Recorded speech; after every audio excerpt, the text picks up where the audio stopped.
that the people who were the community supporters for one reason or another, they've either passed on, or they're in the nursing home, or they've moved out, or they're with children, or they're tired of fighting what they perceive to be a losing battle. Yeah. Well, you only lose when you stop fighting. That's right. That's why they don't get it, because if you stop fighting, they win. If you keep fighting, they don't win. Yeah, yeah. So. Yeah, I had a very interesting trip, and I'll get into it in detail Wednesday night probably. Excellent, excellent. I will be glad to see you on Wednesday. Yeah. Okay. All right. Thank you much. Take care. Okay, our call-in number is 775-751-2579. You know, I was going through my boxes of all the stuff when I first started doing this program up here. And here's another article in the paper from Thursday, July 12th, 2012. And I'll hold it up. It's a quarter page and it says attention. And I was bringing attention to the people so they could see this. And it was the organization I was with at the time was conducting an inquiry into the possibility, how naive I was, the possibility of corrupt criminal enterprise in the town of Pahrump in Nye County. We as citizens have the right to question our government at all levels. Our founding fathers said, question with boldness. And that was the headline. And then it said, persons of interest. William A. Kohlbarger, Vicky Parker, Fire Chief Scott Lewis, which I found out his nickname at the Wild West Extravaganza is Zipper Lewis. And I'll explain that at another time. But his nickname to most of the people that were there from years ago call him Zipper Lewis. Okay, also it was into Michael Kolpak, State Fire Marshal, Brian Coonsey, District Attorney, all the lawyers in the DA's office, Pahrump, Judge Wonka, Judge Lane, Judge Brisbell, and Harry Keene. Okay, and I also had put in here, please, no rumors or hearsay. We want to be able to find the guilty and find out who's not guilty. That was the goal. And all the information that we gathered went to the U.S. Attorney's Office Public Corruption Unit. And, you know, we did that. And unfortunately, the FBI in Las Vegas let us down. Here was another one put in the paper. Oh, this was the same paper. July 12, 2012, the Thursday. And it was another one, attention. And this was, if you were represented by Harry Keene, we were looking to help you because you were misrepresented, a victim of verbal abuse, a victim of physical abuse, and a victim of mental abuse, because that's how Harry Keene was. And I worked very hard to get rid of him and finally convinced the commissioners that were there at the time to get rid of him, because my friend Vincent in New York, who had just retired this year from the Investigator General's office of the city of New York, found a lot of information on him, especially the one of Colony Insurance versus Harry Keene. And Colony Insurance was Harry Keene's insurance company. And when I went to the commissioners and I told them this guy can no longer be an attorney here because he does not have errors and omissions insurance, and if he does these misrepresentations to these people, the county would be responsible. When the county realized this, they started questioning him and ended up getting rid of him. But Brian Coonsey, who the guy was talking to at the beginning, was fighting with the commissioners to keep him. And of course Brian Coonsey, as the prosecutor, would want Harry Keene, because Harry Keene only won 13% of his cases. That means Brian Coonsey won 87% of the cases that Harry Keene represented the people. And that is not representation. That's why I put misrepresented, because they were. If you were in any school or any job and you only had a 13% of what you did was good, nobody would keep you. Why would Nye County keep you? Well, Nye County would keep you because that's how they put people in prison. You got lawyers that represent people that are throwing their people under the bus so they can keep their $150,000 a year job. So that's an important thing. Okay. Bill Kohlbarger was one of the guys at the top of that list. And February 14, 2013, in the Mirror, we have a picture of Bill Kohlbarger standing in a parking lot with his hands on his hip like Superman. The only thing that he didn't have was a cape.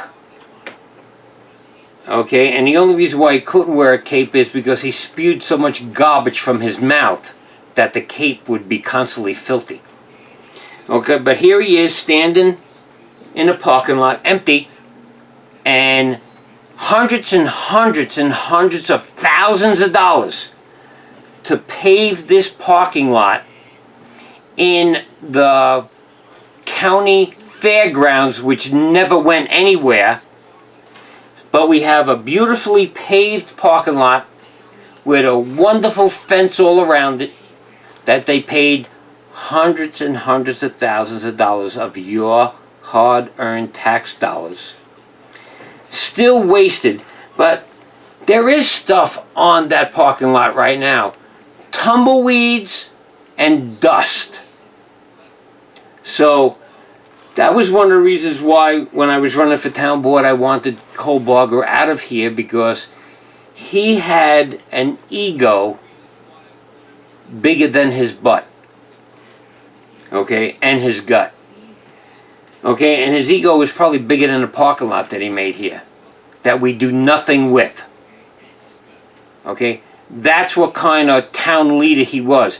And he's the reason why a lot of people voted the Pahrump Town Board out of existence, because they would not get rid of this evil, malicious piece of trash that talked to the people in this community like they were garbage. Okay, and they would not get rid of him. And that's why we really push hard to get rid of the town board, because they would keep turning around and bringing this piece of junk, paying over $100,000 a year, and the town board's been out of existence for years, paying him over $100,000 a year to abuse people. We'll be right back after this message. Support for KPFF comes from B&P Dirtwork. B&P Dirtwork offers all-purpose backhoe for driveways and fifth wheel pads, digging trenches, clearing lots and fields, and more. B&P Dirtwork is licensed, insured, and happy to work for you. More information at 702-540-0964. That's 702-540-0964. All statements heard on this station are that of the program hosts, co-hosts, guests, and callers alone, and are not necessarily those of this station or its affiliates. Hello, this is LD, Lazy Dog Michael John. I'm going to host a show Sunday evenings at 7 p.m. called Lazy Dog's Front Porch. Why don't you come on by, crawl up on the porch, pull up a chair, and join me. We're going to have a good time. We're going to chat about this and that, everything else. We might even become interesting. We'll just see where it goes. Sunday night, 7 p.m. on KPFF.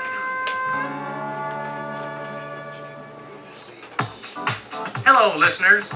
Want to know what talk programs are broadcast by KPFF? The KPFF program guide is now on our Pahrump Film Festival website. If you want to see what's coming up this week on KPFF, just go to www.PahrumPFilmFestival.org. As programs are added or changed, so will the guide. That's www.PahrumPFilmFestival.org for the best talk programs in Pahrump. This is White Willie here. You know me from Friday night from 7 to 8 on KPFF 97.7 with the Dwight Willie Show. But guess what? I also have a Monday night show from 7 to 8 o'clock every Monday. New program, new information for you, the listeners. So tune in to the Dwight Willie Show Fridays and Monday at 7 p.m. on KPFF Pahrump. This is 97.7, Parump's community radio station. And welcome back. Our call-in number is 775-751-2579. Support for KPFF is brought to you in part by Pure Communications, Internet service provider for Pahrump and the surrounding communities. Pure Communications, 702-628-5662. And also, on May 18th, on Saturday, get ready for this. Coyote Den and Big Dick's Pizzeria presents the 4th annual car and bike show. The location is at Coyote's Den at 3971 East Calvada. That would be between Homestead and probably Fox Lane. There's a gas station, bar, and restaurant there. If you want to find more information, call Sue, 702-503-8996. We have a caller? Go ahead, caller. Hey, we're the flag manager, Andy. Hey, buddy, how you doing? What's up? Happy Cinco de Mayo. Yeah, right? I was kidding around. I told Louis DeCanny, I said, Happy Tony Cinco de Mayo. There you go. You know what I found out Cinco de Mayo stands for? It was the day that Mexico learned how to count to 5 twice. 5 used to be a lucky number for me at the racetrack. I used to like to play daily doubles with 5 and 5. Oh, okay, that's cool. I played those numbers and I played it. There's something to get hooked on numbers, you know. Oh, yeah. The Kentucky Derby was something yesterday. I just couldn't believe it, you know, with the inquiry, and they took that horse down. Of course, if he did foul somebody, that's what they should do. All right. Really upset a lot of people. Even Trump tweeted. I don't know if you know that. No, I was at the Wild West Extravaganza with the Well Owners Association for 3 days. So. Yeah, well, Trump tweeted they should have left them up. It was a muddy track. You know, these things happen and everything. You know, yeah. Mm-hmm. So anyway, we know where Trump stands on that one anyway. Right. Hey, I'll tell you about Trump. I've been here since I bought property out here in February of '78. I set up in September of '78, and the difference is there were only 1,348 people out here when I moved out here, and I was very enthusiastic. I really was. I mean, I planted bamboo, I planted trees, I did so much. Mm-hmm. I bought water rights. I really was. I've lost that to some extent. I mean, I've walked just virtually every day for 21 years now. I'll start my 22nd year on May the 26th. But I notice I've lost that enthusiasm. It seems like no matter how hard we try, we're always one step backwards. Louis DeCanny, when I talked to him, he was very enthusiastic. I've been here since 2003, and he's always been gung-ho, and now he's losing it too. He's just saying, hey, as much as we try, we just don't accomplish anything. And I think you're seeing quite a bit of that right now in what you said about the Wild West Extravaganza. Yeah, because the original people that did stuff for the community are going away. In more ways than one. I mean, some are crossing over and some have left town, and Right. you know, it's just the way it is, you know. Right. I'm staying here. I mean, this is it. I mean, even when I lost my brother Rich in '99, I had the grave dug 2 feet deeper, so I'll be buried in the same grave. I'm not leaving town. Right, me neither.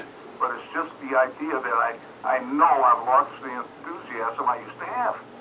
Even in the court system, I really thought that there could be a difference made in this court system because people are getting railroaded all the time. Right now, if anybody were to look on the internet for Justice Court, PaHrumpJusticeCourt.com, and you get to Fridays, and they have what they call citation reviews. These are people who got ticketed within the last 60 days that didn't show up yet.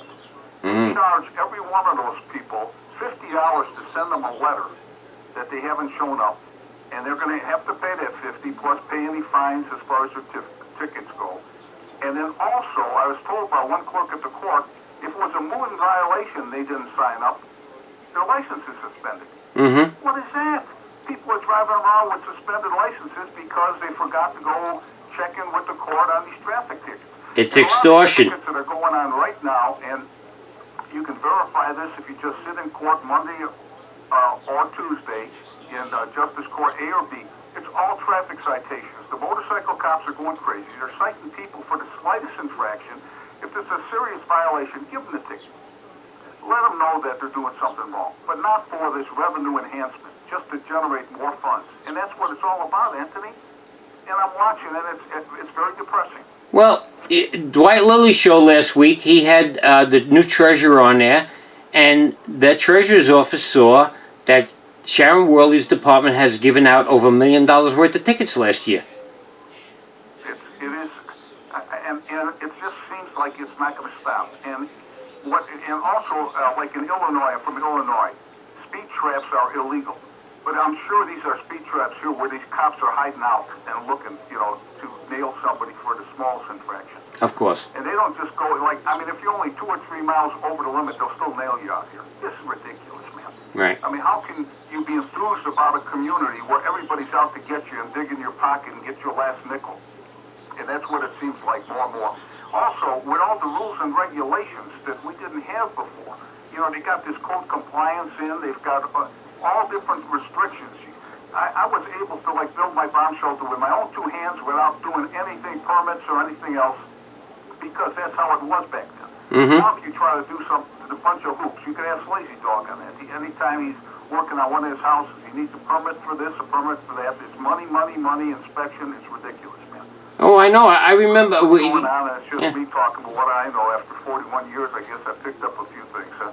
Yeah, and because you saw the most change of anybody. I'm here 21 years. I see a lot of change, and most of it. There's some things that I really can't think of one right now, but there's got to be something good that changed. But most of it is not good. The change is not good. We are living in a rural community that they're trying to run like a city, and it's not a city. Or even a harvest festival. For 20 years I walked it, not in the parade, but I walked both sides of it. 20 years. I even walked it, I think it was in '99, where they shut it down. The governor was in the parade, and there were lightning strikes, they shut it down. There was a break in the lightning strikes. I walked the parade that year. I was the only one in the parade. But last year, they changed the route and everything else. I decided not to. How does someone who does something religiously for 20 years all of a sudden just stop doing it because it's just convoluted what's going on? Well, the parades are dead meat anyway. They're walking around the block. Yeah. It's not even a parade where the people can go out there and have a good time. I remember Channel 46, 41, 46, now they're 25. They used to be there and they would play the parade 24 hours a day for 2 days. So everybody in the community got a chance to see it. I don't think people care anymore. Even, I would go to the memorial service on Memorial Day at the cemetery. Mm-hmm. And this I've done since '98. Me and my brother Rich, who used to go, he's buried not 200 feet from where they have that ceremony. Mm-hmm. And this last year that I went to it, they canceled it. There's people waiting there, so we're changing it till Thursday. Well, then let us know that it's going to be Thursday, and don't say it's going to be, on a certain day, and then you change it. So everybody left disappointed. Well, I visited my brother's grave. I saw my tombstone, because it's a double tombstone with my name on it. The only thing is there's no exit date on mine yet. Okay. So I was glad to see that. Well, hopefully it's not for a long time. Well, anyway, so everything, it seems like the good things are things of the past. It's almost like memories are made of this or whatever. And I've got a lot of memories, and I'll tell you, I'm glad I left Chicago, and I'm not envious of what's happening across the country, because they're getting hammered with all kinds of weather, and we've got beautiful weather out here. I know the summers get tough, and that's why you've got to have a room 12 feet underground that maintains a cool temperature so you don't die during the summer in case the power goes out. Right. That's happened out here previously. But I'm glad I'm in Pahrump, and I think most people out here realize there's a tremendous advantage, even though they say there's a lot of earthquakes. I think Dwight Lilly was saying a lot of earthquakes, but I just remember in 2007 But, you know, it's 94. There was one in California that shook my bed a little bit over here. I didn't know what it was, but I'm not worried about that. Well, all right, you got a good show, Anthony. I listen to you religiously, and I also want to say I accept Jesus Christ as my Lord and Savior. Keep the faith, power to the people. We saved the Tigers 4 times, and it's happy Cinco de Mayo to everybody. Raider Flagman, over and out. Thanks, Ray. Yeah, don't give up the fight, because we can win it. Somebody's got to get voted into office that cares. Actually, we have 2 people so far that looks pretty good. We got Justice of the Peace, Lisa Chambliss. I still think that she's doing a very good job. And from what I can see that John Perdonk is doing as treasurer, I'm happy with those 2 people in office. So that's a start, right? It's not that it's 0 to everybody else. We got 2 people on our side. We got Leo's doing a good job. We have Donna Cox doing a good job. Donna Cox is very respectful to my family. She always has been. Don's a good man too, and you know, nobody's perfect. Nobody's going to do everything that we want, but if they do more than 50% for us, we're ahead of the game. It's when they do nothing for us that's when we lose. So, getting back on track, and I was talking about Coonsey, and here, you know, people, I don't just come in here and just say stuff and then forget about it. I have files with every show I have done since the beginning of February of 2013 on everything I talked about, every newspaper article I drew it up from. I keep this stuff. Anybody ever questions? Now it's a little bit easy because everything is videotaped and on YouTube and on Facebook, so it's easier to go back and just look. But I have all of this stuff. And this is the paper from the U.S. Observer. And this was Corruption Spotlight. And it was how the county assessor was being targeted by Brian Coonsey, who everybody knows helped destroy or really cut the legs out from under Nye County. But Brian's in for a big awakening.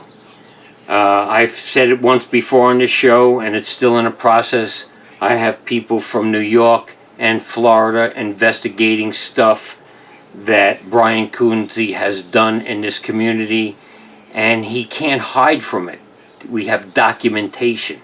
This is just a newspaper, the U.S. Observer, with Brian Coonsey's. He's got a smile on his face like he just had sex with your cat. And Shirley Matson that he tried to destroy because he was doing some underhanded stuff with real estate here, and she was asking the questions. So instead of some other people in government helping her, they helped him take her down. And I don't care what you think of her. I know her personally. She's a good woman. Okay, and she was only looking out to do a real good job for us and do good for the community. And this sleazebag in the picture next to her, okay, is still being investigated. And hopefully the investigation comes up where he does more time than anybody he's ever given. Because I got some real good people on this. So, and you could do whatever you